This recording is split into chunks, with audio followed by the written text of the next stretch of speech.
আসসালামু আলাইকুম সুপ্রিয় দর্শক শ্রোতা, ইসলামিক টিএইচআরটির পক্ষ থেকে সবাইকে স্বাগত। আজকে আপনাদের সাথে খুবই মন থেকে কিছু কথা বলতে চাই। যে বিষয়টা আমার এক বন্ধুর সাথে একটু তর্ক বিতর্কের ভিতরে চলে গেছিলাম। আসলে আমরা বর্তমান যুগে বর্তমান সমাজকে মিলিয়ে কথা বলা হয়েছিল, পাশাপাশি ও বলছিল যে আমরা ইসলামকে 1500 বছর আগের ইসলামকে নিয়ে আসা আর কি। আসলে আমি প্রথমে শুরু করতে চাই, রাসূল পাক সাল্লাল্লাহু আলাইহি সাল্লাম যখন ইসলাম প্রচার করার কাজটা শুরু করছিল, তখন তিনি কিভাবে ইসলাম প্রচার করছিল? গোপনে, কারো কাছে গিয়ে, কারোর সাথে যোগাযোগ করে, মানে গোপনে ইসলামটা প্রচার করছিল।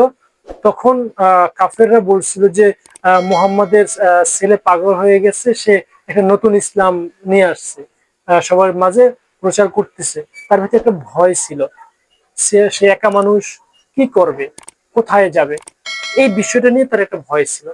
কিন্তু যখন তার আস্তে আস্তে করে আবু বকর, আরো বিভিন্ন রকমের সাহাবারা তার কথা শুনে তার পথে আসলো, শেষ মুহূর্তে যখন হযরতে ওমর রাদিয়াল্লাহু তাআলা আনহু তার গর্দান নিতে গিয়ে সে ইসলাম গ্রহণ করে ইসলামকে বুকে ধারণ করলো, তারপর থেকে কিন্তু রাসূল পাক সাল্লাল্লাহু আলাইহি ওয়াসাল্লাম প্রকাশ্যে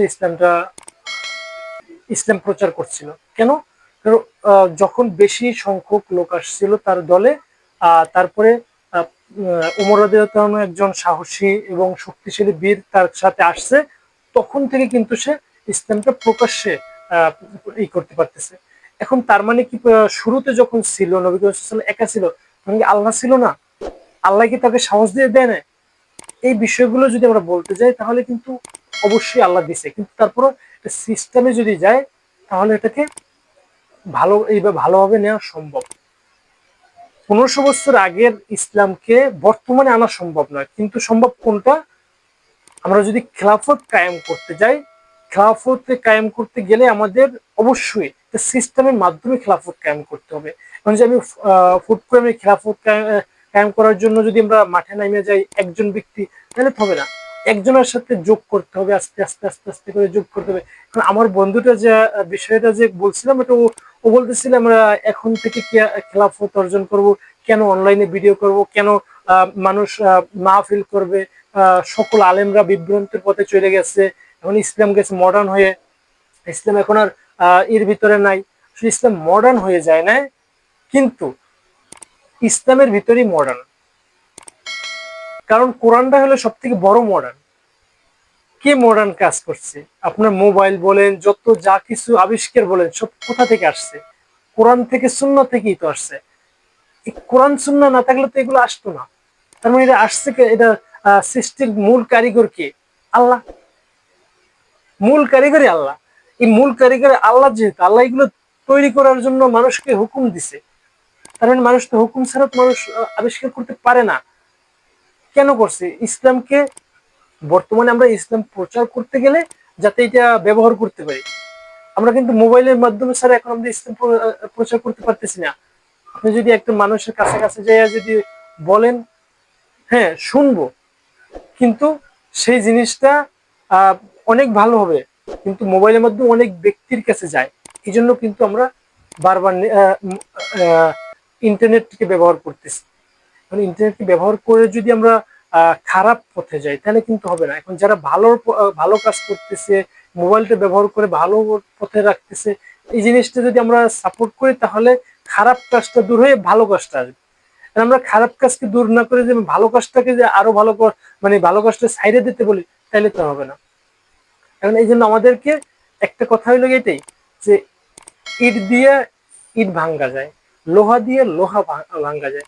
লোহা দিয়ে লোহা না ভাঙ্গে যদি আমরা লোহাকে সরাইয়া দেই, মানে সমস্যা একটা আছে, মানে আমার আঙ্গুলটা কাইটে গেছে বা একটা ফোড়া হইছে, ফোড়াটা সমাধান না করে যদি আমরা আঙ্গুলটা কাইটে ফেলাই দিই, তাহলে কি সমাধান হইব?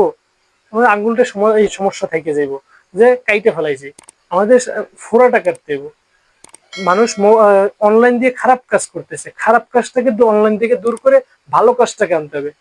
উপসংস্কৃতি আছে ওই জায়গাতে, অপসংস্কৃতিকে দূর করে আমরা ইসলামিক সংস্কৃতি আনতে হবে। মানে আমাদেরকে একটা বিকল্প জায়গায় নিতে হবে, ইসলামিক বিকল্প জায়গাটা যেন ইসলামিক হয়। গান বাজনা হচ্ছে প্রচুর পরিমাণে, গান বাজনা সাইডে দিয়ে ইসলামিক গজল নিয়ে আসি আমরা। প্রচুর পরিমাণে যাত্রাপালা হতো আগে, জানেন?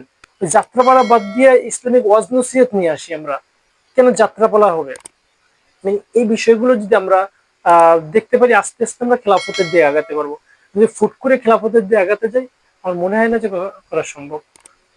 তো আপনাদের কি মতামত অবশ্যই জানাবেন কমেন্টে। আমি বিশ্বাস করি যে ইসলামিক খেলাফত প্রতিষ্ঠা করতে হলে আমাদেরকে শরীরে দল ভারী করতে হবে এবং প্রত্যেকটা ইসলামিক ব্যক্তির কানে একটা জিনিস মেসেজ পাঠাতে হবে যে আমরা ইসলামিক খেলাফত প্রতিষ্ঠা করতে চাই। অবশ্যই আমাদেরকে সেই আমলগুলো করতে হবে, বেশি বেশি কোরআন সুন্নাহকে মানতে হবে। তো ধন্যবাদ সবাইকে।